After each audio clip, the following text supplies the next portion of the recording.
జంధ్యాల తెరకెక్కించిన ఒక్కో చిత్రం ఒక్కో విధంగా గిలిగింతలు పెడుతుంది. హాస్యరసంలో ఎన్ని కోణాలున్నాయో అన్నింటినీ ఆయన ఆవిష్కరించారు. జంధ్యాల పెన్ను పేపర్ మీద పెట్టగానే పెన్నుకి పేపర్కి చక్కిలిగింతలు మొదలవుతాయి.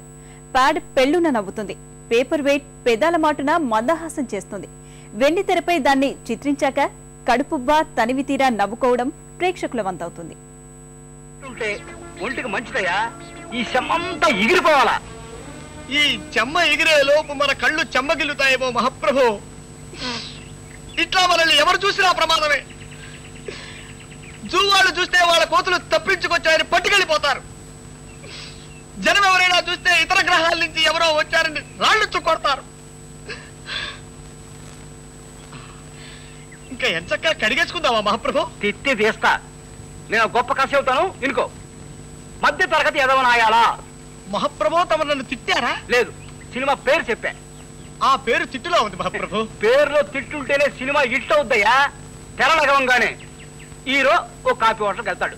సర్వర్ రాగానే హీరో ఏమున్నాయని అడిగాడు.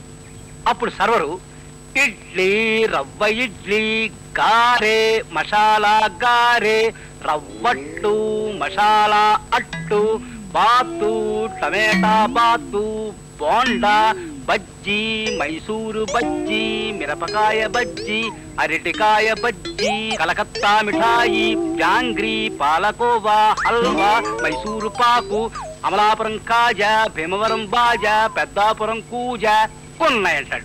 ఆపండి మహాప్రభు, ఆపండి. తమలో ఇంత ఊహాశక్తి ఉందని ఊహించలేకపోయాను. ఈ కథ సినిమా తీసుకోండి. 10,000 రోజులు ఆడుతుంది. జనం వృద్ధులై పండి రాలిపోయేంత వరకు, కలియుగాంతం వచ్చి సర్వ ప్రాణి నాశనమైపోయేంత వరకు ఈ సినిమా ఆడుతూనే ఉంటుంది మహాప్రభు, ఆడుతూనే ఉంటుంది.